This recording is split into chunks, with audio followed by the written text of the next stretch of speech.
All right. And we'll see if anybody joins us.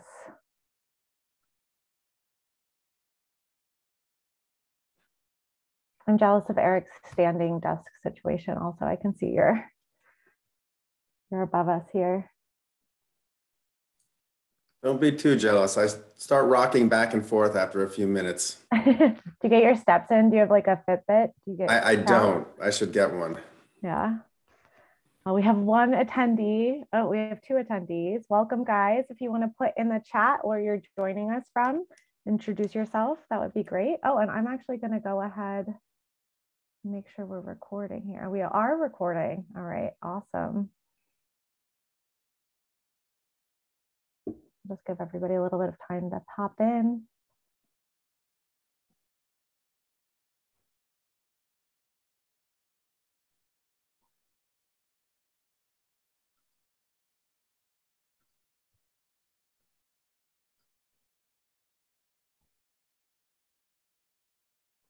We need hold music. We were talking about, we just had our company retreat and we did some arts and crafts this time together as team building activities, but I think next time we're going to compose some tunes we can use for background music for our videos and our webinars. So exciting 2022 goals. I was going to say, I know a guy who will write you a jingle with your team. So the team together writes the lyrics and then he records it for you. Yeah, no, we're 100% going to do that. Yeah, we'll have to connect after this. we have a large part of our team are writers, so we know that they're like ready to be put on the spot for that, and then the rest of the team's pretty creative too. So yeah, Cathie, we're definitely going to have to connect on that.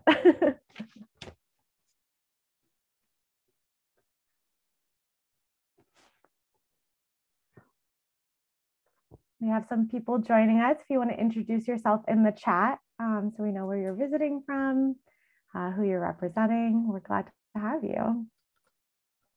And you guys do see the screen that I'm sharing, correct? Okay, perfect. Awesome.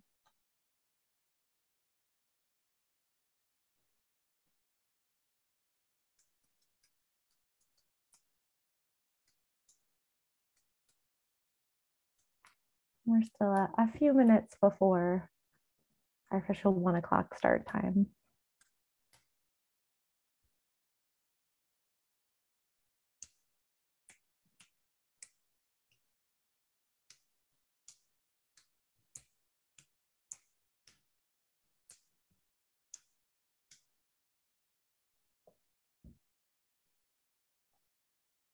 Charlie, how long are you at the beach? We'll be here until Sunday morning. That's so fun. I love an off-season beach trip. It is nice. And I'll admit, it's the perfect beach trip for someone like me who, the lack of hustle and bustle of it all. You can drive down a near empty road in a place where normally, it's going to be packed to the gills, to say the least. Yeah. Grace, it looks like you've signed on twice. I'm wondering if someone signed on as me. Whoever it is just muted themselves, so I guess that's fine. I have the power to mute them if they act up, the other Grace. But... that's funny. I have multiple calendars and people have access to my calendar, so they may have just clicked on it thinking they had registered. Sure. Well, hopefully they don't argue with any of the points you have to make during your presentation. They will not. I'm seeing some more people trickle in. Welcome to the webinar. If you guys want to introduce yourselves in the chat and tell us where you're joining us from, we're excited to have you today. We're just going to give everybody a few more minutes to trickle in this afternoon. No, other Grace left. Yeah, they heard us.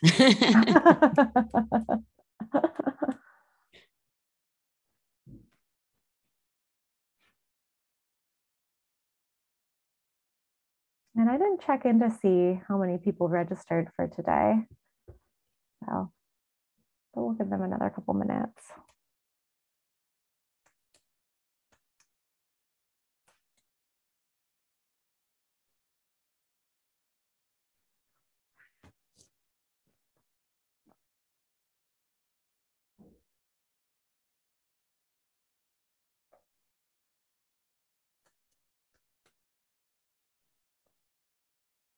Are you guys traveling at all for the holidays?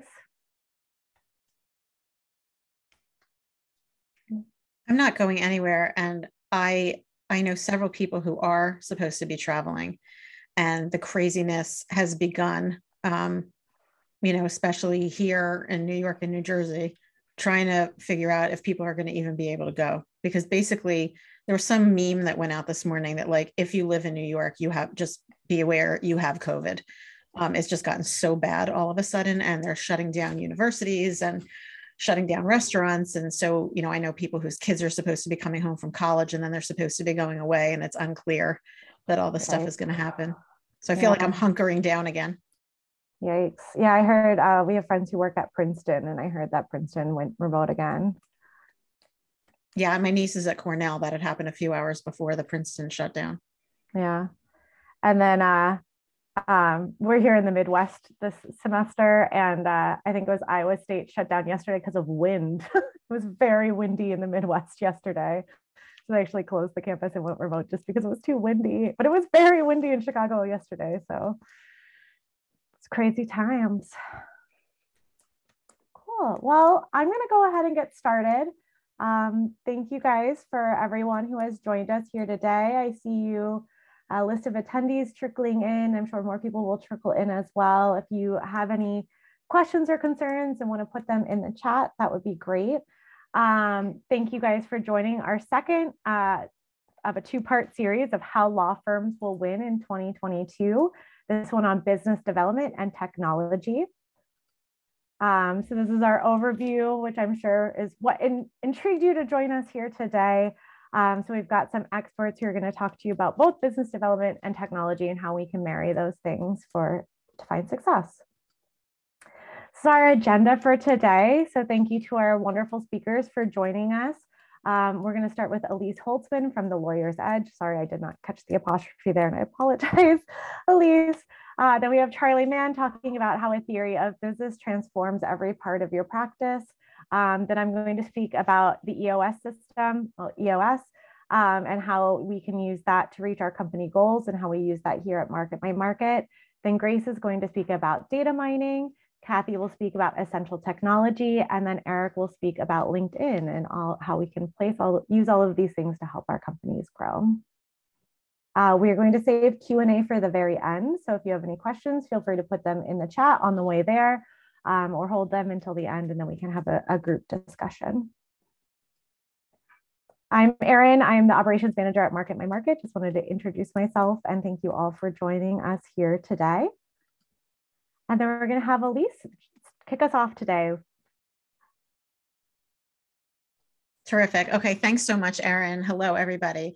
So today, my co-panelists are going to talk about an amazing array of opportunities for you to grow your firm's business using all kinds of technology, theories, ideas, strategies. What I'm here to do is to get us grounded in some really important principles of business development, because no matter how fabulous a technology is, if you're not using it in a way that aligns with your goals and that aligns with your practice areas and what you're trying to achieve, you're going to be spending money and not necessarily seeing a return on investment. So at the risk of stating the obvious, those of us who went to law school probably did not go to law school because we wanted to be salespeople, right? We would have done something else if we had wanted to be salespeople. And we didn't go to law school because we were huge risk takers. For the most part, most lawyers fall into certain personality categories, and we're not generally risk takers. I myself am the poster child for a very common personality among lawyers. So what happens is we go to law school and we like the idea that we're going to come out and we're going to have a trade and we're going to be able to help people and practice. And so there's some structure there. Then so they don't ever mention any of this stuff to us in law school. They don't teach us about marketing and business development. They don't even teach us how to run a case or a transaction, let alone any of this stuff. So what happens is we get out and suddenly realize, oh my goodness, these are some things that I need to be paying attention to, and nobody's ever mentioned them to me before. So here are some common approaches to business development, understandably so. So this is not critical. I don't criticize lawyers for this. I think it's understandable. It's just an observation. Many lawyers kind of put their heads in the sand, and they don't really deal with business development. It's kind of like, if I build it, they will come, that mentality that, I'm a good lawyer, I do good work, so the clients are going to show up. And for anybody who's been around the block a couple of times, that that's not really the case. Another approach to business development, also understandable, is just to do what you do best. If you're feeling uncomfortable about something, human inclination is to do what you know how to do. And you're very, very good at being a lawyer if you are practicing. And so just exhausting yourself and throwing yourself into your work is another common approach to business development. But of course, you're not focusing on business development at all. So it's not a good approach. Erin, can you go to the next slide? So let's say you are engaging in business development activities. This is important. And so business development is on your radar screen. Another common approach is not to really have a systemic approach, right? It's kind of a scattershot approach to business development and marketing. So it's like, well, I'll take an ad out over there. I'll sponsor this organization's conference. I will take somebody out to lunch, or maybe I wrote an article a few years ago, or maybe I'll do this, maybe I'll do that. So it's this idea of almost putting blindfolds on, going out and hoping that what you do rather lands with somebody, and that somebody hires you as a result of these scattershot activities that are not necessarily focused and not necessarily consistent. And unfortunately, hope is not a strategy. So that's not a worthwhile approach to be taking. The next slide. So let's talk about some basics. All right. We'll talk about what I call the 3 pillars of business development. And as we move ahead, and as my panelists talk to you about these amazing technologies that are available to you, I encourage you to keep these 3 pillars of business development in mind. Okay. And so it's a structure. Lawyers love structure. And so I'm going to offer you a possible structure to kind of hang these activities on. And the first one is nurturing and growing relationships. And so what we know is that people do business with those they know, like, and trust. Anybody who's ever talked to anybody in marketing has heard that terminology, but we kind of forget about it, right? We say, well, I'm really good at this, or our firm is really good at that. They should just come and hire us for it. No matter what kind of legal practice you're in, a lot of it is going to be based on relationships. Even when I talk to law firms that, like I've talked to law firms from things as extreme as, let's say, personal injury law, where they do use things like big ads on highways and bus benches and all of that sort of thing. And I'll say, where do your best clients come from? Oh, my best clients come from referrals and personal relationships, right? So nurturing and growing those relationships is important. And I say nurture and grow very intentionally. Nurture the relationships you already have. Don't forget about those people, and add relationships to your network. Think about yourself in the center of a spider web, and you're kind of spider webbing out to grow. And there are going to be connections among the people in your network. Okay. So think about these technologies. How can I use these technologies to nurture and grow relationships? The second pillar is becoming a visible expert. So as I like to say, it's a bad joke, I'll admit it, but people remember it. If an expert falls over in the forest and nobody knows about it, right, is your expertise really serving you? We don't want you to be a best kept secret. And so many of these technologies are going to be helpful to you in terms of raising your profile in the legal and business communities. But we want to make sure that you're very clear about what you're trying to do. Some of it's not going to be specifically getting business. Some of it's going to be being around, right, in that industry so that people know who you are. And then finally, I talk about growth as a leader. And this is kind of a bigger bucket that is not as relevant for today's conversation, but is really about things like being willing to let go so that you're not doing everything yourself, scheduling time for business development, putting it in your calendar, making it a priority, and delegating to other people so that you're not doing everything yourself. Next slide. Okay, so for your prep work, before you start jumping into any of this technology, before you start thinking about where you're going to fit things into your 3 pillars of business development, there are questions that you need to ask yourself and answer. First of all, so we want to get focused here, right? Whom do you serve? Who are your clients? So there are 2 categories, clients and referral sources. Who are the clients that you serve, right? What do you do for them? How do you deliver value? Are you doing things a little bit different than somebody else? Do you have case studies and stories that you can share with other people when the time is right? And where do your target clients and referral sources hang out? Meaning, where do they get their information? What are they reading? What conferences do they go to? right? Where do they meet one another? Where do they get their information? Once you know your who, what, and where, then you're going to be a lot more ready in a very focused way to show up for your clients and referral sources and prospects. The next slide, please. And by the way, I just want to make one comment about that, is that there's an old book that I read many years ago called Get Slightly Famous. And the idea is that none of us needs to be Oprah, right? Everybody on the planet doesn't need to know you, but people in your target market need to know who you are, right? They need to have relationships with you. They need to trust you. They need to know you. They need to like you, and they need to know what you're capable of. So when we talk about pillar 1, developing mutually beneficial relationships, again, it's mutually beneficial. So it's not just about what you can get from other people, but it's how you can deliver service to others, right? Being generous with your referrals, with your recommendations, with your information, and you're going to be able to use the technology for that. The next slide. Pillar 2, who is the expert? When we talk about raising your expertise as raising your visibility rather, as an expert in your marketplace, what does that mean, right? Who is the expert? Is it the best lawyer?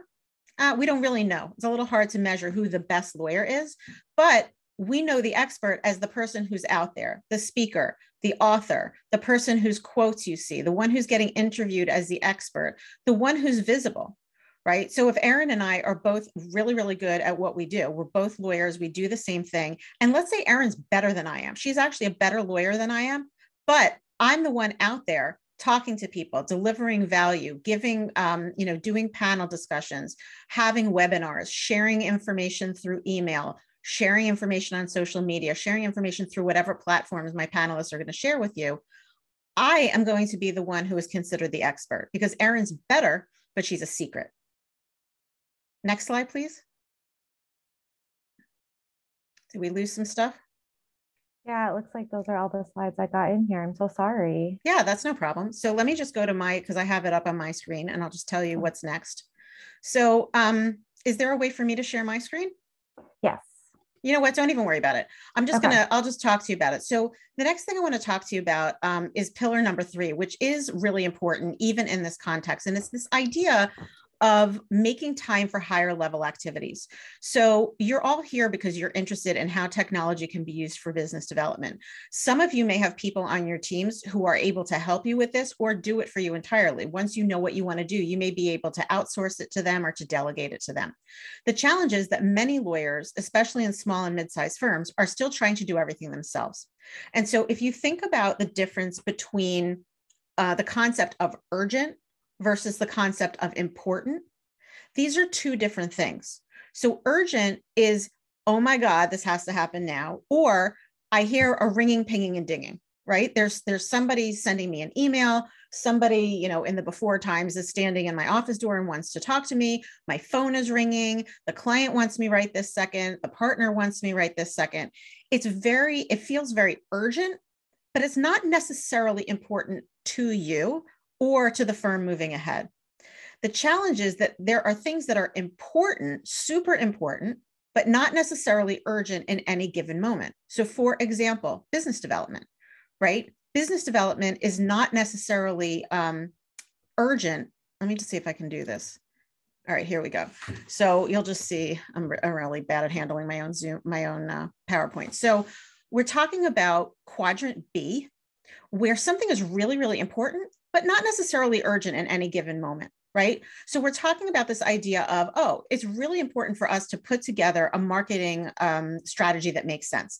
It's really important for us to onboard technology that makes sense for us in our practice. But if we don't do it today, our firm's not going to fall apart tomorrow, right? So if I don't go out and bring in a client today, my organization is not going to fall apart tomorrow. If I don't implement technology today, my organization is not going to fall apart tomorrow. However, over time, if I don't do these important things that are not urgent in any given moment, I can cause trouble for myself. I can fall behind. I cannot move forward. I cannot be implementing and acting upon the things that I've determined are important for my business to move ahead. So as you, again, just going back, as you think about how to use these technologies, what your strategy is going to be, I encourage you to go back to these 3 pillars of business development, figure out where you want to spend some time. You can't necessarily do all of it at the same time. and use the technology for your who, what, and where. Don't be doing scattershot marketing because you're wasting time, you're wasting energy, and you're wasting money.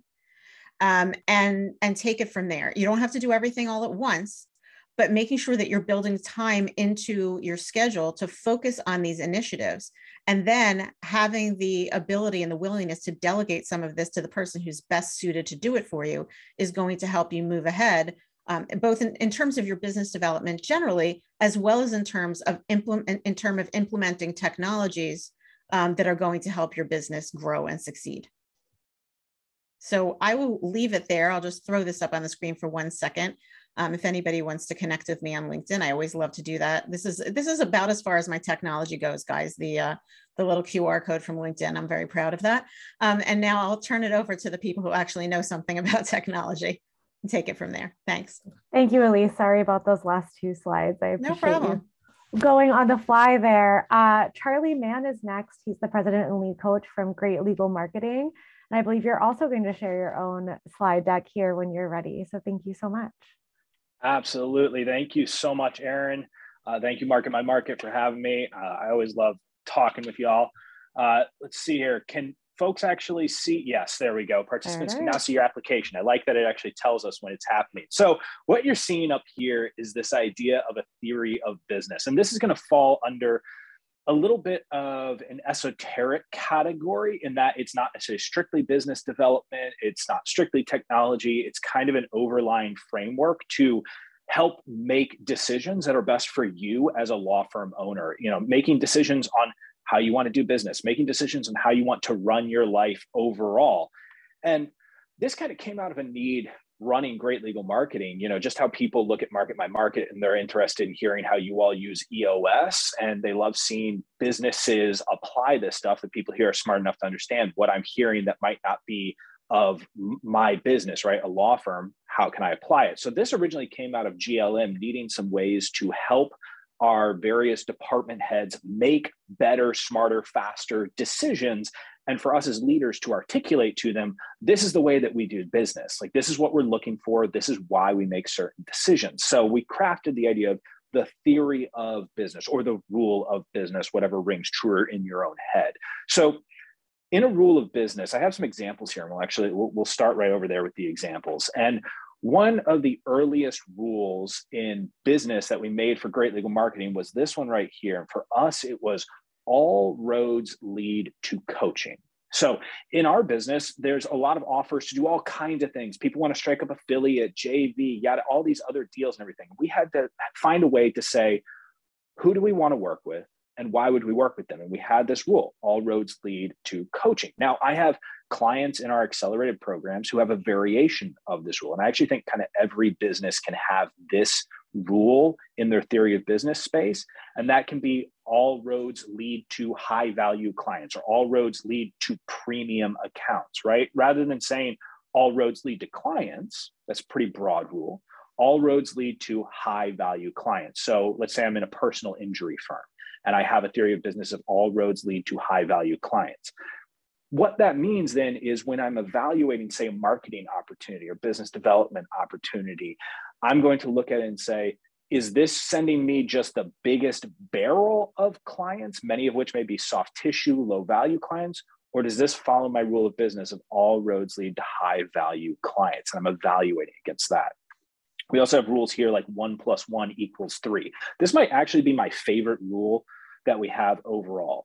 And the idea of it is any action that you take should not have just a simple response in the market or among your team members. Every action you take should have a multiplier effect beyond that initial response. So for example, let's say we're sitting down to train a team member, like I'm going to train a paralegal, right? Rather than just sitting across the table and training that paralegal, am I recording that training, getting it transcribed, and then turning that into a training binder that can be used in the future, that can accompany farther training of those team members? Because also when I do that, I, as the owner or a lead attorney or whoever might be managing the paralegals, I no longer have to be the one doing all of the training, because now I can have other people take this binder that I've created and train other people on my behalf. And all of that came from recording one thing one time, and we make 1 + 1 = 3. Now, to craft your own theory of business, you need to figure out things that are endemic to how you operate and how you want to operate as well. So are there ways that you currently operate and ways that you want to operate that you need to articulate in a way? So this one right here, this downhill roads one, came from a private client. And he was struggling with a lot of decisions that he had to make regarding marketing opportunities. And we sort of noticed that there was an interesting way that he tended to go on the scales of things that required consistent work over the long term versus things that he could set and forget, more or less. And no real surprise, he preferred set and forget. Now, here's the thing. Set it and forget it. In his case, the overall value over the first about 1 to 3 years was not going to be nearly as high as the things that if he put a lot of effort in upfront, he could scale those very rapidly, but he'd have to continue putting that effort in over time. Now, this set and forget it would pay off huge in about 4 to 5 years. It would add an accelerating downhill road. And he realized that's how he wants to operate. So one of his theories of business is I locate and build downhill roads. That's a very important concept for his practice. These are going to come from your principles and core values as well. And I always include this quote these days when I talk about principles. It's not a principle until you lose money on it. So I'll be perfectly honest. Because of that principle of all roads lead to coaching, we've lost money on deals. Because we're not going to go down certain paths. People will put big money in front of us and we'll say, that's not how we operate. That's not part of our theory of business. And by knowing our theory of business, it's, know thyself as well. By doing that, we're playing a longer game and building a more sustainable business, because otherwise we just go for all these chaotic cash grabs and we would ignore the core business itself. And then we're doing a disservice to our clients overall. I see this sometimes with law firm owners who think, well, let's look back in the pandemic. A lot of people early on were saying, hey, you can set up a bankruptcy practice. Set up a bankruptcy practice real quick, right? Learn how to do it. Get the CLEs, find an attorney who can do that. And what was really interesting is the bankruptcy rates didn't kick up the way that people anticipated. And so a lot of practice owners ignored their core business, put a bunch of capital into setting up this side business, and were distracted from the work of getting the real leads they needed for the core business that would yield income later on, build the future bank, as it were. And then one way to kind of go about this structurally, if you're thinking, well, this sounds cool, I'd like to have a couple theories of business. And by the way, I'll say that we operate with 4 theories of business at Great Legal Marketing, and really most businesses will operate with 2 to 5 theories of business. This isn't meant to be a pile on to answer every single question. This is about really knowing the major ways that you will make decisions and operate as a business. But the way to do it is you start from the creation phase right here. Just get a whiteboard, get some team members, and have people shout out, what are ways that we do business? What are some of the common themes that you see when we are most successful? And I have these questions over here to ask. I'll just put these up on the screen while we're talking about that for people to copy down real quick, because these are questions that we use to do this. So you're going to create, answer these questions, just throw things at the wall. Then you're going to go to curate. Curate is which of these things don't really belong, right? Okay, so, Erin, you're going to talk about EOS. You have the keep, kill, combine scenario in EOS. It's a little bit like that. So you're going to decide what theories of business really do not ring true, are not actually endemic to my business. What are things that if I were to test myself against this a year from now, wouldn't actually stand up? And then you're going to codify your final 2 to 5 selections. And by codifying, what I mean is put it in language that you can understand and communicate. Not everyone else is going to immediately understand the idea of 1 + 1 = 3, but we decided to codify that idea as 1 + 1 = 3 because that's our language. That is a way that we will always be able to remember what we intend with that. Same thing with all roads lead to whatever that might be for you. Get that language in place. That way it's a simple statement. And I will tell you all the time, we will get down to make decisions in our leadership meetings, and we will look at our theory of business, or someone will put something in front of the room. We'll say, that would have us doing business with a cornered animal, which if you saw the last page, you'd see there's no cornered animals, and we don't do business with cornered animals. So we can't, and we just don't violate our theory of business, and we move on to the next opportunity. So I want to make sure that everyone has plenty of time to share as well. So thank you so much, everyone. If people have questions, there's an email on screen that you can reach out and ask me about any of this information. I'm happy to talk. Erin, thank you so much. Market by Market, thank you so much. Thank you, Charlie. And we will also have time for Q&A at the end of our webinar here today. So if you have a question, you want to put it in the chat or save it for later, that's great too. So I'm going to pick up back on our little slide deck here. So where is my share screen? Here we are, and I'll present. So now it's my turn, and I am going to talk about EOS.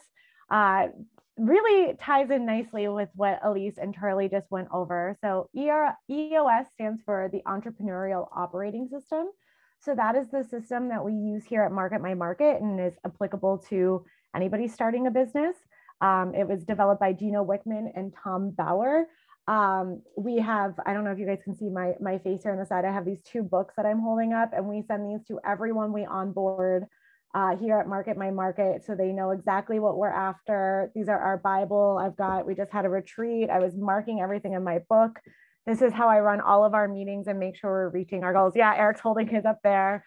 So yeah, we really kind of live and die, and it's a great guideline. We also adjust it to make sure it's working for us most appropriately, but it's a wonderful guideline, and we've been able to work. Oh, there we go. Elise has it too. Yeah.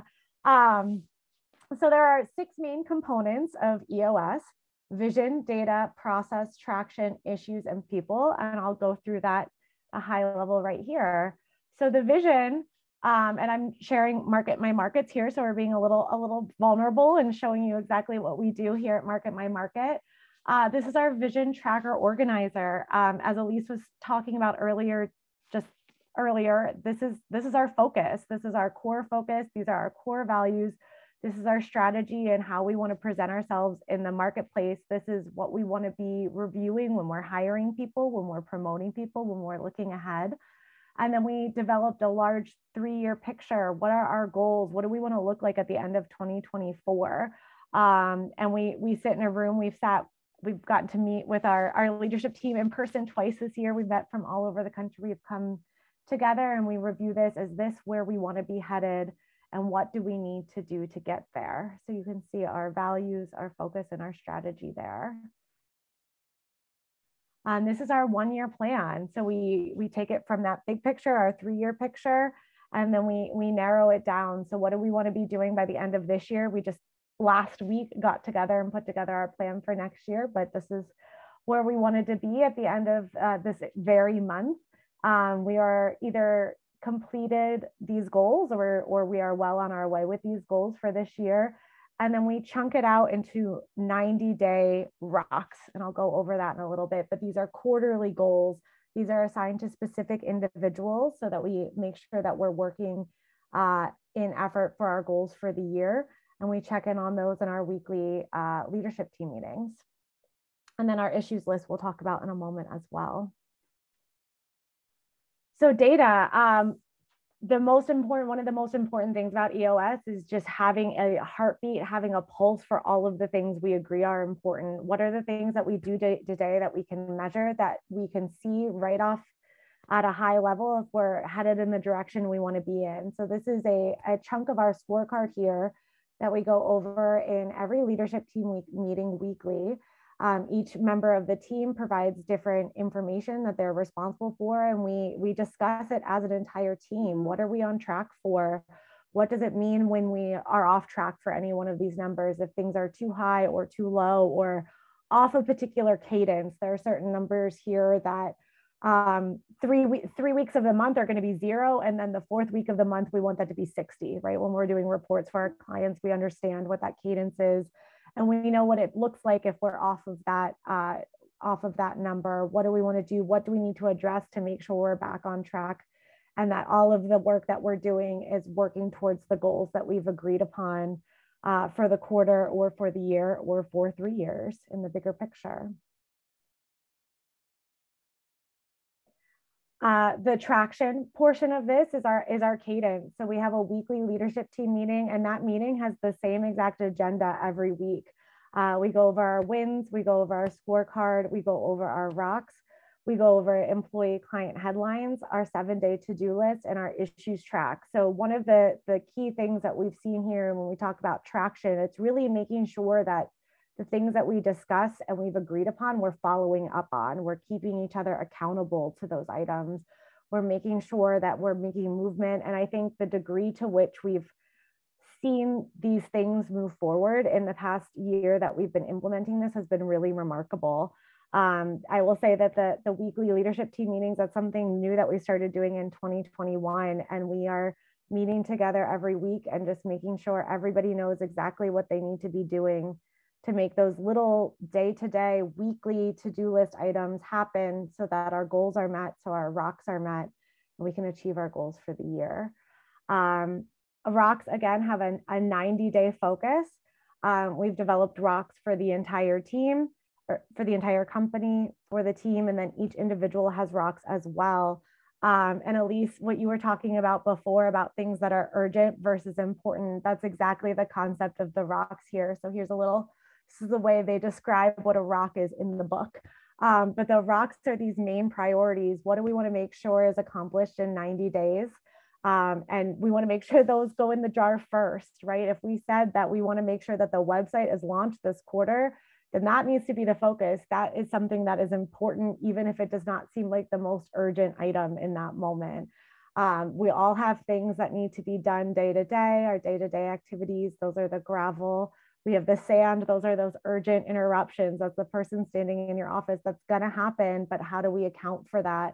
And then the water that gets poured in the jar is everything else. So you can kind of see in this demo, if you put the water in first and then the sand, then the gravel, you're not going to have room for the rocks. You're not going to be able to make a priority happen there. But if you do it in the reverse order, where you really check in on each other and make sure that you're making time for those big projects, and they don't always have to be extracurricular projects. They are the core value of the things that you set out and you said are important and are going to move those goals forward for your business. And those go in the jar first, and then everything else kind of follows along there. Issues. When we get together for our weekly leadership team meeting, we go through our issues list. There are some issues that take months to address. These are things that affect the entire business. They can be things that affect certain parties. They can be things that just, this is the best time we have to discuss these things. Every single team, every single individual in every company has issues. The meetings that we have are there to dig into those issues and be productive and move them forward.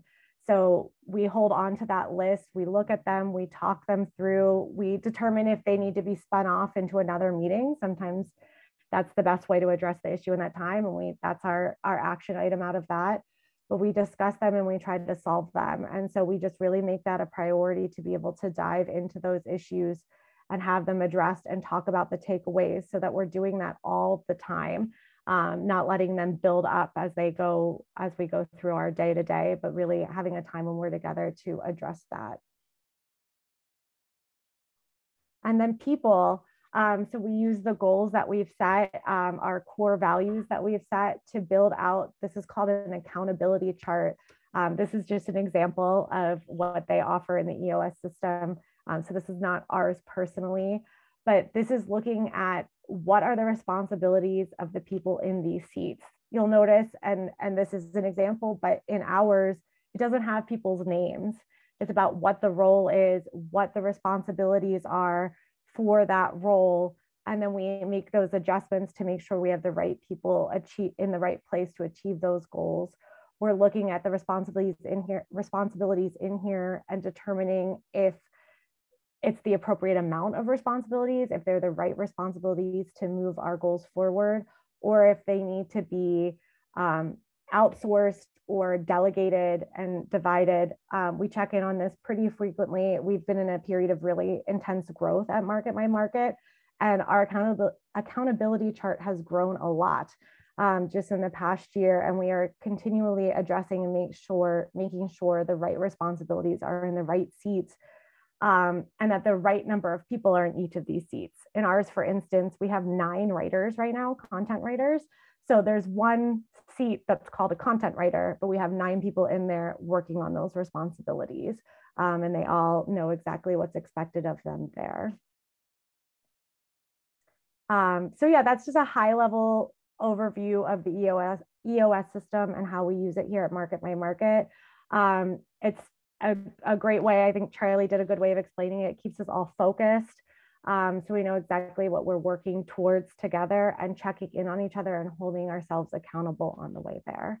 And then there's lots of different ways that you can dive into it, but it's been really transformative for Market My Market to really move a lot of things forward that otherwise may have been dropped to the wayside without that accountability and checking in with each other. So I'm gonna move it along to Grace. Thank you so much, Erin. First and foremost, I'd like to say thank you to everybody, all the panelists and Market My Market for being on this webinar today. I'm pretty excited because I feel like every one of us has interacted with each other at different times in different ways and probably seen each other in all the different circuits at some point. So it's nice to have everybody on here. So I'm going to talk a little bit about how to turn your current client database into gold and specifically about data mining, but it's going to be a little bit of the whole gamut. So we'll start with the first slide, if you don't mind. It's just a little bit about me. I'm the Chief Executive Officer of Persist Communications. It's a software company. I'm also involved as a co-counsel liaison with the Lake Law Firm. Persist Communications is owned by the Lake Law Firm and is a proprietary call center type system that integrates with your CRM. Next slide. So this is actually something I've loved since I was a beatnik head in high school, and I love literature in general. And Jack Kerouac has really captured something for me, and this captures how I feel about business, life, and people. And so it kind of is perfect back to what Erin was saying about the right people in the right seats. So for me, the only people are the mad ones, the ones that are mad to live, mad to talk, mad to be saved, desirous of everything at the same time. They don't yawn or say a commonplace thing, but burn, burn, burn like fabulous yellow Roman candles exploding across the stars. And that's how I feel about business, people, and everything I do in my life. I want everyone to hopefully feel that same thing when you're going into a theory of business, when you're going into technology, when you're going into business development. You need to understand what your goal is going to be. You have to understand all of the questions that you need to ask yourself, like Charlie was saying. You need to think about the things that are important or urgent and use a system to do that. So we're going to talk very briefly on how to pick co-counsel. And then I'm going to go a little bit more into the meat of the data mining stuff that I think you guys would probably prefer. Next slide. Next slide. So this is about choosing your network, how to pick the appropriate co-counsel. Again, I'm not a lawyer. I work with a lot of lawyers for many, many years, for about 15 years now at this time, in different practice areas. And the most important thing is going to be reputation, right? I mean, I think any of us on here can agree with that. When you're seen as an expert, as Elise said, when you're seen as the person that knows what you're doing, that's the kind of person that you want on your case, right? So reputation is the main part of it when picking co-counsel, and that will help you get to the case and the end of the case that you're trying to get to and get the compensation that your client deserves. So again, I said I'm going to be very brief on this one because you're going to get the slides and you'll also get a recording, but it's very basic in that you want them to have timeliness of payment of fees. What kind of structures do they have? What kind of reports do they have? How many settlements and trials have they gone to? What does their staff look like? Because Erin was saying she has 9 content writers, right? 9 people in that one seat. And that's because she needs 9 content writers. So you need to look at the staff when you're picking a co-counsel as well. That's an important thing because who is their COO? Do they have the staff to handle the referrals that you're giving them?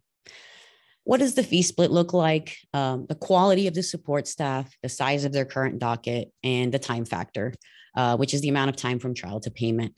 Again, I'm not going to delve too much into this. If you want to talk more about it, I'd be more than happy to offline. But this is just an important component of running your business. It's what Elise was saying about never eating alone. Right? You need to make sure that you pull together the things and you're with the people that you want to be with to continue growing your business. Next slide.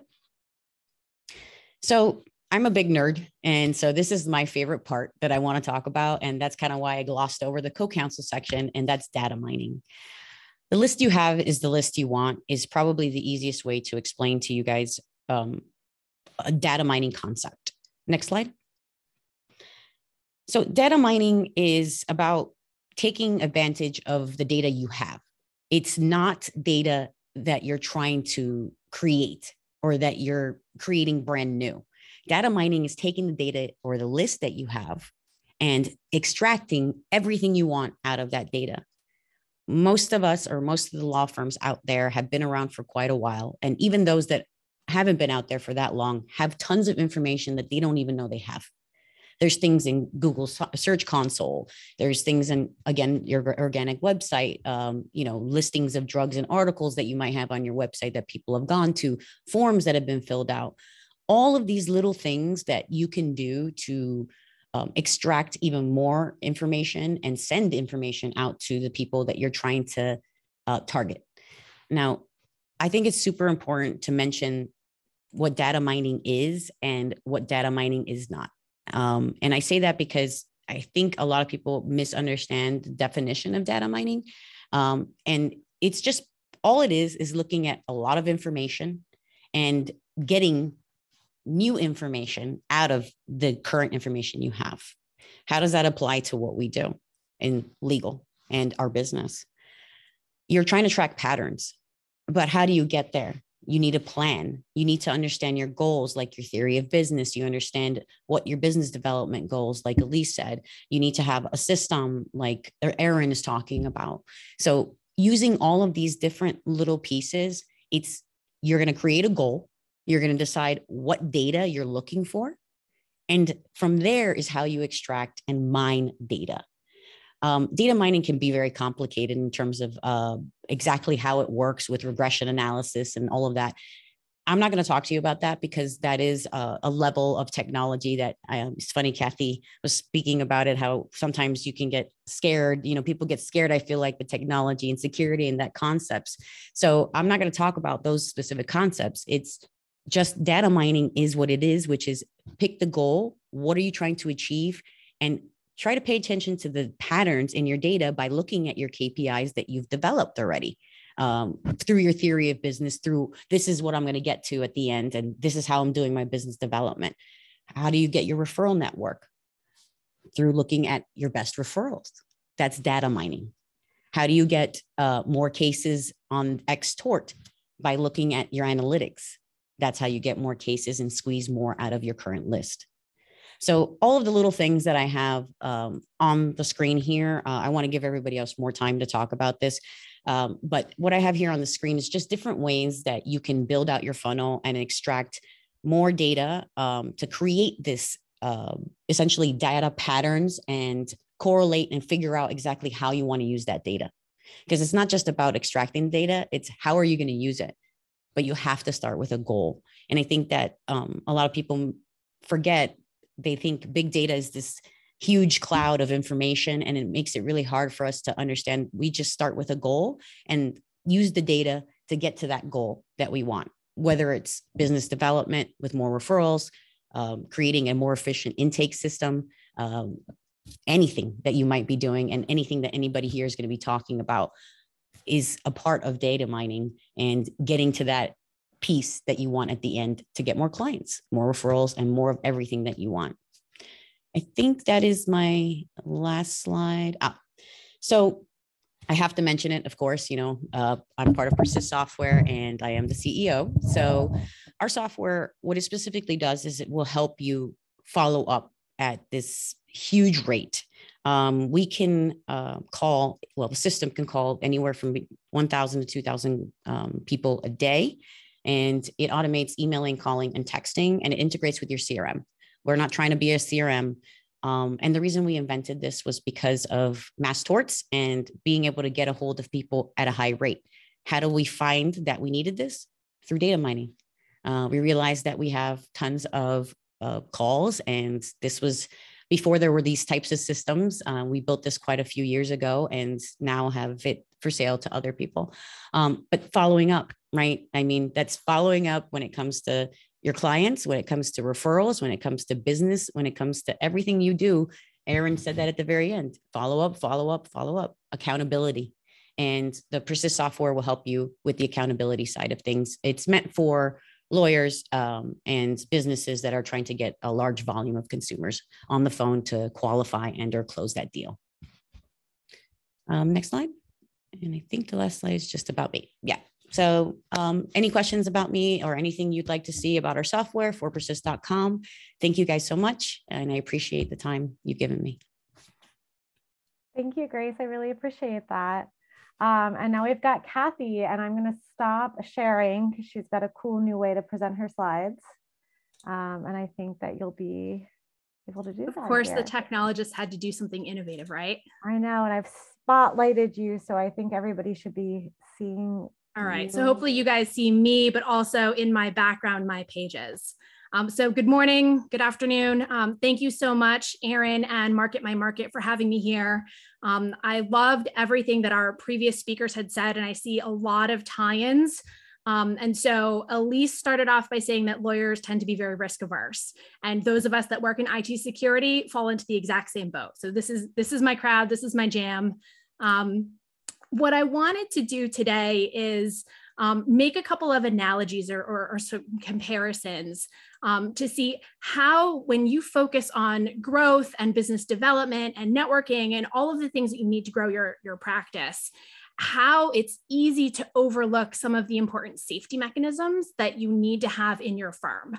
So you think about seatbelts and airbags and anti-lock brakes, right? Newer technologies, well, I guess they're not new anymore, but technologies that came about because we all wanted to drive faster in our cars and do that in a very safe way.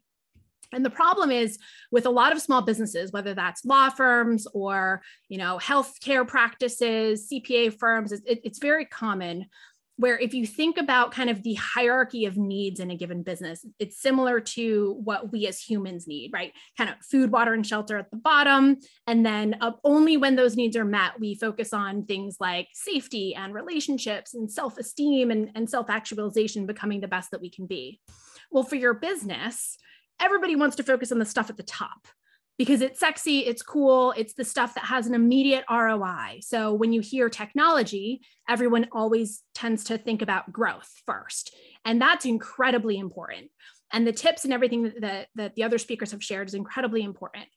But what I want to make sure that everybody doesn't forget is the importance of having a stable foundation, right? So just like Maslow's hierarchy of needs starts from the bottom up and gets built that way, your business technology, your law firm technology, strategy, budget, focus needs to also mirror a similar pyramid type structure. Because if you don't, what you end up having, or what you can have, is a house built on a shaky foundation, right? You're spending all of this time and energy and money building your practice, but only to find that one incident, right? One issue knocks the whole house of cards down. And your clients sense this too. I think Grace had said, your reputation is everything. And so once you have a data breach or a cyber incident, how well you recover from it. It's not so much, you get a black mark on your name because you had an incident. Incidents these days are more and more common, and even the largest and most well-protected companies are experiencing data breaches. But it's all about how quickly you can contain the threat, recover from the incident, and then manage the process with your clients around any sensitive data that might have been exposed. So I wanted you to do a quick gut check for me, and you don't have to share these answers with anybody, but I want you to ask yourself these 5 questions about your practice. And the first is, when you look at your IT spend or your technology budget, hardware, software, personnel, cloud services, all of it, what percentage of your revenue did you spend on technology? Because studies have shown that the best run firms spend 5 to 6% of their revenue on tech. And then of that budget, usually about 10% of it should be earmarked for cybersecurity specific initiatives. And I would argue that that's for the average business. So for a law practice, that number should be higher. Both numbers should be higher. And then ask yourself, who's responsible for your systems and your data? And is that just a tech savvy office administrator? Is that your buddy or your buddy's kid? Or is that a true full service IT consulting firm or team? And do they have the requisite expertise to protect your information and your systems? And then as the owner of the practice or as one of the partners, how would you even know if that IT person or company is doing a good job? There's a lot of businesses that have no news is good news is kind of the rubric by which they measure their IT people. If we come in the morning and the server turns on or the application is available, they must be doing a good job.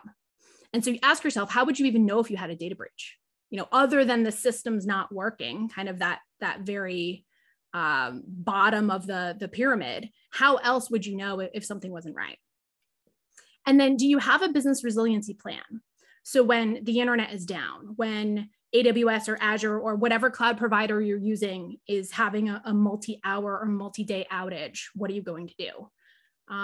If there's a hurricane, tornado, you know, the normal run-of-the-mill natural disaster, or what is becoming increasingly common, an insider threat, right? How do you respond to each one of those types of incidents, and do you have a plan? And then lastly, do you train all of your staff on good cyber hygiene? Do they know how to spot a potential cyber attack and avoid them? Because over 2/3 of cybersecurity incidents start with a human mistake, and that mistake is often phishing. So clicking on a bad link or opening a bad attachment in an email that looks legit, but really is not. But there's other types of mistakes that can also lead to breaches and ransomware and malware as well. So, and maybe the last thing I'll say on this is a good gut check for yourself, but it's also a good thing to ask your prospective partners, you know, anyone you're going to go refer business to, because again, your reputation is on the line, and also your clients as part of your counsel to them on good risk management. You know, this is an area where you can highlight some of your expertise and help them mitigate their risk of data loss and IP related issues. So I have a very simple acronym for how I advise our clients on how to build their IT security, or just really their IT strategy overall. And it's a STAR. And it kind of works on two levels. On the one hand, your business needs an IT STAR. And that's, in a lot of cases, you know, the superhero who kind of goes around and fixes everything like magic and makes it all, you know, talk to each other. And yes, that's a component of it. But on the other hand, it's having the right security in place, the right training, automation, so none of this is dependent on humans, or at least as little as possible, and then resiliency. So I'll walk through each one of those. From the security standpoint, you know, we like to say people, processes, and tools, but really you want to secure all of the devices or things that have data. So whether that's computers, servers, printers and fax machines, right? Any device in your office that has a hard drive, you need to ensure that those are properly locked down. Some of them have anti-malware, right? We're all familiar with that. You can have antivirus on your phone, on your laptop, all of the above should have it. But there's a lot of devices today that don't support some kind of anti-malware equivalent. So think about the printers, the faxes, the voice assistant, the thermometer, you know, smart thermometer in your office. All of these internet connected devices can be a potential entry point for malwares and attackers. So you have to think about securing all of those. And then the other component is the networks and I call it clouds, but wherever your data is being stored and how it is communicating or being transmitted between devices, between people, between partners. And a really good IT company or IT team can help you do all of that. Then you have to train, right? It's not good enough to just buy the tools and put in place some processes and kind of hope for the best, right? Hope is not a strategy. I know one of the other speakers said that as well. So you have to train your people on what to spot, what to do, and how to use the tools that are given to them. And so for a lot of organizations, that takes the form of an annual security awareness training that in a lot of cases, in a lot of industries is required from a compliance point of view. But then that's only once a year. The threats are changing all the time, and security is the kind of thing that you have to put in people's head on a regular basis to have them stay vigilant. So that's where weekly or monthly micro trainings come in. And so you want to have a hybrid approach to how you do that. Then from an automation standpoint, you can have You can go out and spend a ton of money on the best and fanciest and shiniest tools that some vendor would be happy to sell you. But at the end of the day, if there isn't really solid monitoring of those tools to see what is an anomaly and how do we respond and detect them, and then alerting so that people, humans in your practice or at that company, are responding very quickly to those threats, again, you're spending a lot of money, but you're not going to get the value. So the automation component is huge. And I can't tell you how many smaller practices don't know how to do the automation, or they buy the tools, they have these great dashboards, but everyone gets busy and they don't actually review the dashboard. You might as well not even do it at all, if that's the case.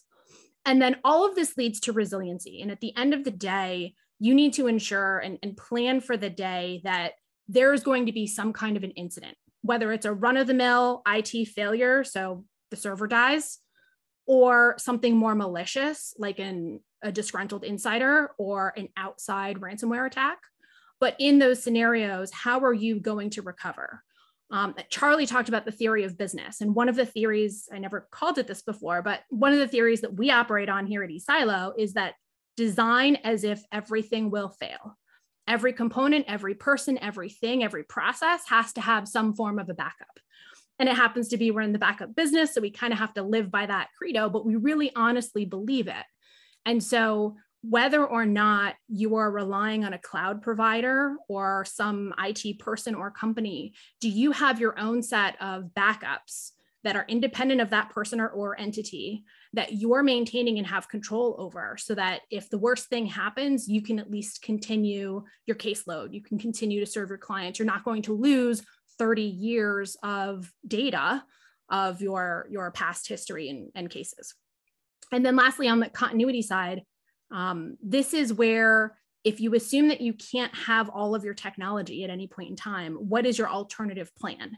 And so those are actually written plans where you know who is your backup vendor, who is your alternative provider for certain services. Is everybody going to go back to do things in pen and paper? Well, what if, the cloud server with all of the digital files is down? What are you going to do? And so putting some thought to those plans ahead of time is best, because the last thing you want to be doing is creating your plan in the middle of a real life disaster.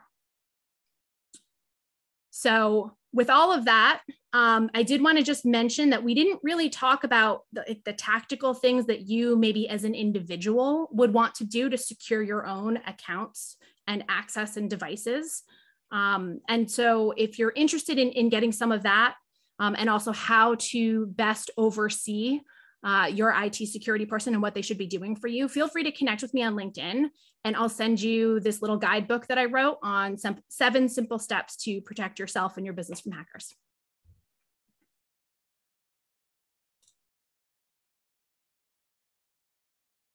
That's all I've got. Thanks, Cathie. I really appreciate that. That's a lot to think about for sure. It's great guidelines. Eric, you're up next. All right. So I'm going to share my screen. I've got your slides here. Okay. Okay. And Eric is joins me from Market My Market. He's our sales guru. Well, thank you. And I'm going to steal one of Charlie's lines here and say all roads lead to Elise on this one, because she teed up a bunch of us, including my presentation. A lot of the things that she said, I'm going to talk about in my presentation, which is going to be LinkedIn focused. And I know a couple of people on here have referenced their LinkedIn accounts, and to connect with them, it's been around forever, obviously, but I think it's being used more and more. And this is a really good time to utilize it for a couple of different ways. One would be to brand your law firm, the branding piece. And again, this really dovetails into what Elise said. She talked about the 3 pillars, which would be relationships, expertise, and to show that you're a leader. All that can really be done in LinkedIn. And, LinkedIn is really a premium audience. I'm sure everybody on here has either Instagram or Facebook or something like that. Whereas I think that's where people kind of check out. But LinkedIn is really kind of a platform where people go to for business purposes. And I personally have seen a lot more people engaging with LinkedIn over the past 18 months to 2 years. I don't know if COVID had anything to do with that, but people that you'd never heard from before are posting not just, comments, but they're posting videos, they're posting articles. Things like this webinar can be posted there. So I want to talk about branding. Branding is kind of an expensive play if you're going to pay for it through LinkedIn. But if you're able to generate your own user content, if you can be an industry leader or an expert, and whether you're posting something about your law firm, something that you learned at a webinar, an article that you wrote, what you're trying to do is just keep in front of your potential audience of referrals. So these are other attorneys. Something else that Elise said that I hear over and over and over is, yes, I like to do marketing, but my best clients really come from referrals. Well, if that's the case, what is it worth for you to get another referral? And I've got some examples in here of how you might be able to do that, but now you're in front of a audience that you can fine tune and pick. You can pick to market to attorneys. You can pick which practice area they're in within LinkedIn. And by doing that, you're getting yourself in front of them, projecting yourself as an expert. And then new clients. For some practice areas, I think it's going to work better than others, but you can actually target people that you want to bring in as new clients with their platform. So with that, if we can go to the next slide. Now, I'm just going to cover the tip of the iceberg with LinkedIn. I don't think a lot of people are using LinkedIn right now. You may have tried PPC or LSA ads through Google. You may have tried Facebook advertising. I don't think as many people, at least from what I've talked to, are utilizing LinkedIn. These are four formats. There's actually a lot more than four, and I'm not going to go into every single one of them, but these are four of the main ones. Image is just that. It's an image ad with text, just like a standard ad that could be listed within the LinkedIn feed. And you can target your audience, which I'll show you some of the tools to do that. Carousel is a series of images, and you can have different images and you're kind of walking through somebody, maybe what you do. If you're a personal injury attorney, you might say that you're, the local personal injury attorney in New York City, and you'd like to offer your services to people who are attorneys that are looking for cases to refer. Video is probably my favorite, and LinkedIn really does give preferential treatment to video. When you upload the video into LinkedIn itself, as someone's scrolling through their feed, it will automatically play. Not with sound, but it will automatically play, and that will grab people's attention. So you want to be able to grab people's attention when they're going through their feed. You can also do your subtitles on your videos. So even though the sound isn't on, people can get a gist of what you're talking about, then click on the ad. And the measurement tools are great as well. So knowing who viewed it, what the demographics are of the people who viewed it. And then the message ads. We probably all on this presentation or webinar have probably all been advertised through these advertising messages where it looks like you've got a mail from somebody, but it's really kind of an advertisement. There's a place for those as well, again, if you're reaching out to the right audience. So we'll go next slide. One of the things I wanted to say, if you're not familiar with LinkedIn, they have these things called lead forms. So I'm going to show two different ways that you can use LinkedIn. One is the most simple, which is the lead form. And then one is, I would say, is the most complex, which would be the video ad. So a lead form is great. Let's just say that you're an estate planning attorney. You know your demographic. You can kind of if you know that your demographic is 45 to 65 years old. Let's just say you're in Florida and there's a bunch of different surrounding cities where most of your clients tend to come from. You can hyper target on those zip codes or cities, and you can pick occupations or a bunch of different demographics. The cool thing about the lead form is it automatically populates with their LinkedIn information. So if you have an offer, maybe you want to offer a webinar on estate planning, or maybe you're a personal injury attorney, again, who's looking to gain more referral services. And you'd say, hey, I pay the best referral fees in town, and I've got 25 years experience, and I'm a trial attorney.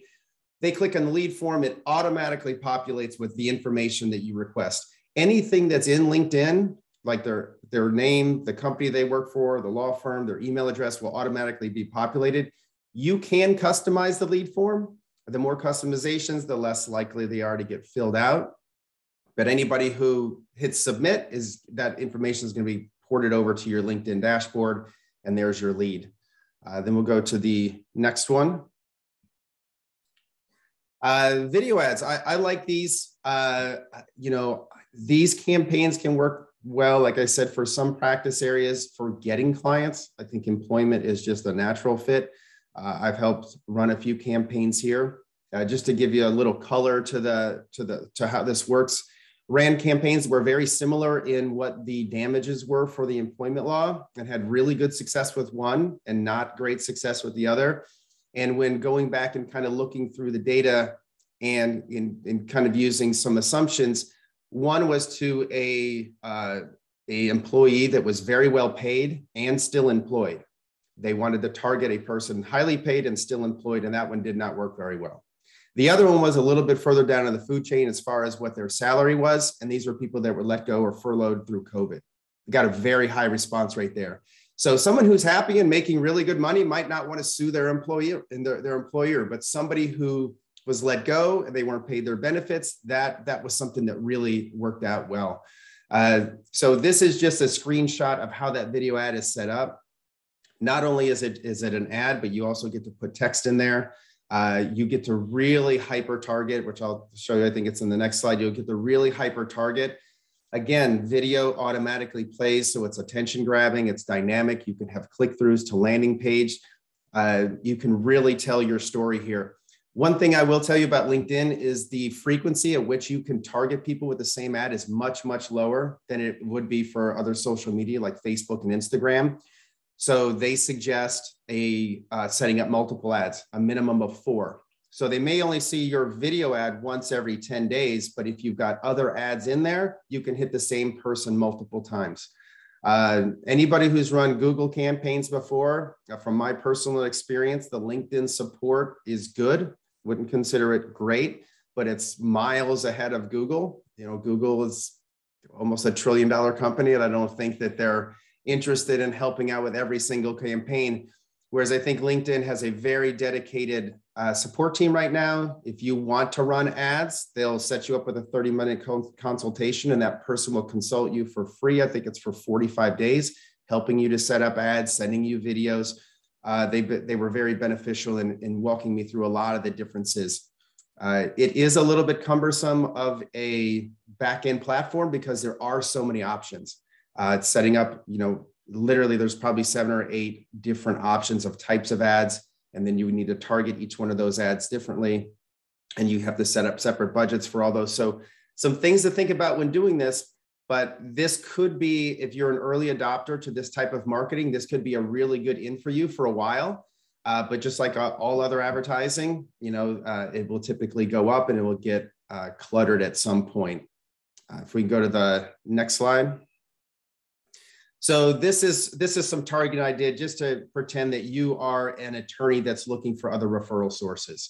So you can locate them by, you can look for the managing partner. I've got here in the job titles, attorney. You could also add managing partner. You can ask it to include certain titles and exclude certain titles.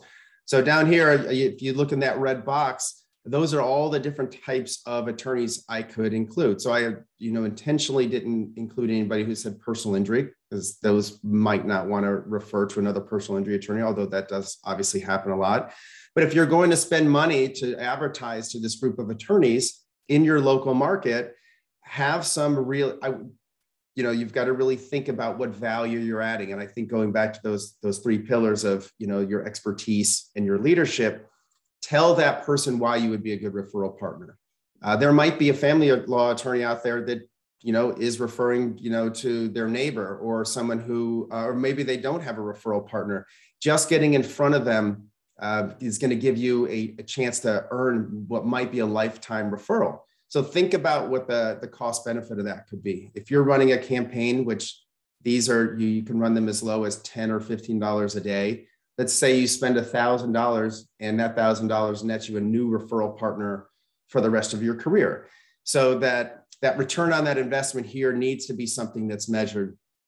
With that being said, I wouldn't run too far down any road without seeing success, but doing different types of A/B testing, testing all the different types of ads. As I mentioned, even in employment, going for the same type of case, but just different job functions was miles apart on the results for that. And then the next slide. This is just going through some of the budgeting. Like I said, there's lots of different flexibility here. You know, you'll put your credit card in here. If you're running your own campaign, make sure that you set your daily budget and then, you know, your total campaign. So if you do $20 a day, make sure you put a start and end date. So you're not just spending money continuously. It's really would be dependent on who you're trying to target as far as and what your goals are for this. Again, if you're going after certain clients, you may have in your mind that $1,500 per signed client is good. If you spend $1,500 and don't get a signed client, doesn't mean it's not the right platform for you, but you're going to have to start modifying the way that you're doing your targeting or maybe your ads. So you'll go in here and have to get familiar with or work with somebody who's very familiar with these systems, so you don't spend more money than you need to figure out where your best targets are going to be and your best ad types are going to be. And next slide. One of the things I'll point out here, you can see target audience size. LinkedIn says that you want that to be between 30,000 and 50,000. I've run a lot of these and it's not always easy to hit that. I'm not sure why the feedback is on that, but you definitely want to, you know, so if you would take personal injury cases anywhere in, say, Los Angeles, now your target could be, you know, 5 million people, because anybody could get into a car accident. But you do want to try to pick as many demographic limiters as you can so that you can bring that down. Again, you want to hit people multiple times. If you're, you know, in something where your target audience may be more apt to be on LinkedIn, like I said, estate planning, employment, those you can probably get down to this target audience size. And then these reach numbers are pretty good. Again, knowing that this is a very premium audience, these are people who are engaged and probably business minded because they're going through their LinkedIn. Being able to get these types of impressions and the view through rates is really good. My guess is now is probably a really good time to experiment with LinkedIn. A year, 2 years from now, the costs for per impressions could go up dramatically as more and more people get into this platform. And that's it. Awesome. Thanks everybody for their time. Thanks, Eric. So we have a little bit of time here. If anybody has any questions they'd like to ask any of our speakers, thank you all again for your time here. Here is, oh, I don't know, Grace, where you disappeared to. But I will make sure, I don't know where you, oh, there you are. You have a little animation for some reason. Well, thank you to all of our speakers. If any of our participants or speakers have questions for their fellow speakers, we have a little bit of time to do that.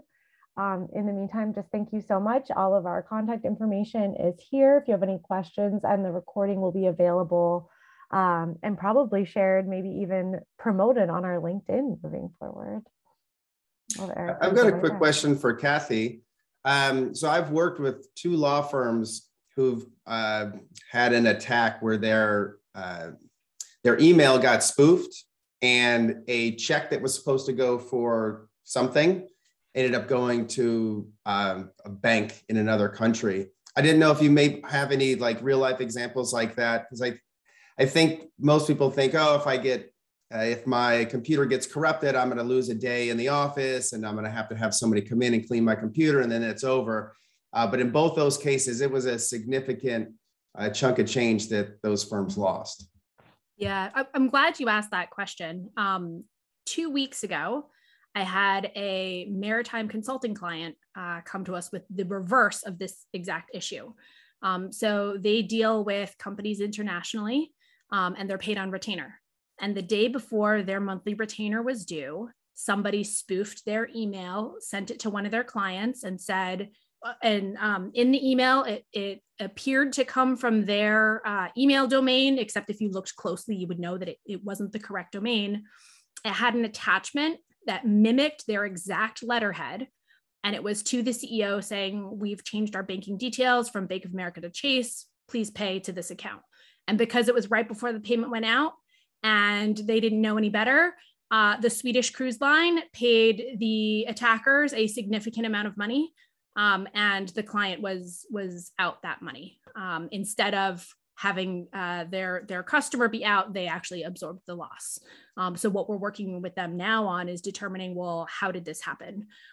Clearly there was some insider information where the third parties were able to know who the client was, what the letterhead looked like, when the retainer payment was due. Was it a compromise of your email, of your customer's email, of one of your devices, right? One of the machines. And so we're kind of working through that process with them.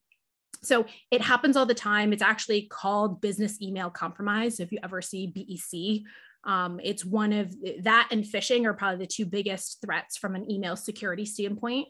And there's a couple ways to combat that. One, through technology. So whoever is managing your email, you should ask them the question, what do you have in terms of email security filters that should be minimizing the amount of spam and phishing email that potentially even reaches your inbox, and is also monitoring for suspicious activity. Like, for example, no one should be logging into your Office 365 email account from Russia, right? That would just be unusual for your firm. Things like that should set off alarms that then get routed to someone to then act on, right? So kind of back to the automation component I talked about before. The other thing is, as a matter of practice, you should train all of your staff and educate your clients on the fact that they should never act on changes to payment information without a verbal confirmation over the phone, using a phone number that they already had on file. So things like that are kind of how you can combat it from both a technological point of view, but also a person and a process point of view. But yeah, there's lots of stories that would scare your socks off.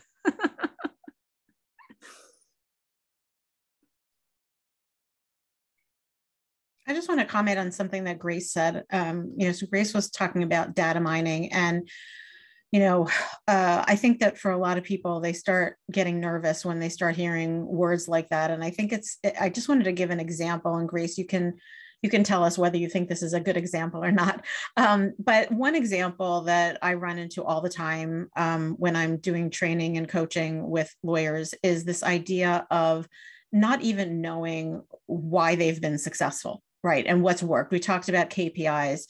We talked about looking to see, what's working and what isn't working, but I'm not sure people always know how to do that. So one of the things that occurred to me, Grace, when you were speaking is a simple question that I've sometimes asked attorneys, which is, where are your best clients? Who's your best referral source? Who are your 3 best referral sources? And I really do, and this is a referrals-based business, right? I really do get the deer caught in the headlights look. Well, I don't know. I mean, we sometimes get some cases from so-and-so, and well, a couple of years ago, somebody, if you have some kind of platform where your staff is trained, and maybe it's you that needs to be trained, whether your people are trained to always be asking the question, where did this matter come from? And putting it into whatever software you're using, then you're going to be able to run a report, and you're going to be able to get to the end of the year and say, listen, 35% of our matters came through X, or 35% of our matters came through a certain kind of person. So for example, 40% of our matters came through, you can use a person's name. So 35% of our matters came from Grace. She just keeps referring us these matters all the time. Or 40% of our matters come from forensic accountants. And so now you've mined that data, and it doesn't have to be fancy, and it doesn't have to necessarily be a big deal. That's data mining. Just taking that information and go, look at that. 40% of our business comes from forensic accountants. It never occurred to me. How can we serve forensic accountants? How can we raise our profile with forensic accountants? What do forensic accountants need from us where we can be helpful to them? And so Grace can now tell me whether I got an A or an F on that, but you got an A++ on that one. Data mining is as simple as that, is looking at the patterns in the data and extrapolating the information that you need to achieve the goal. And the goal in this case is what you're saying, increase your referrals. If that's where your biggest amount of business is coming from, is your biggest amount of business coming from social media? Is it coming from, where is it coming from? And you can only get there if you ask that question and you have that information in your data. So it's not about creating new data. It's about taking the data that you do have, looking at the patterns and mining that information. So she's 1,000% right. So many people get scared of the term data mining because they think data, big query, Google, oh goodness, too many numbers, too much information. And I know that's the same for Cathie, probably with cybersecurity, because I hear it all the time. It's not hard. It's knowing your numbers and finding where you want to go. And data mining can even help you decide how to get to the point where you only do the things that you want to do. Like if you like just getting referrals and you don't want to get cases through social media or some other way, because that's not what your preference is, then do it. Because if all of your stuff is coming from referrals and those are your best clients and those are your best cases, why wouldn't you just increase that through data mining and learning and knowing what your goal is and using what everybody here has talked about and go that route? Because then you can actually expand and do the things that you want to do, following the processes that have been given to you by everybody here. So yes, 1,000% Elise, that was a perfect example. And, data mining the information that you currently have and figuring out exactly how you want to get there.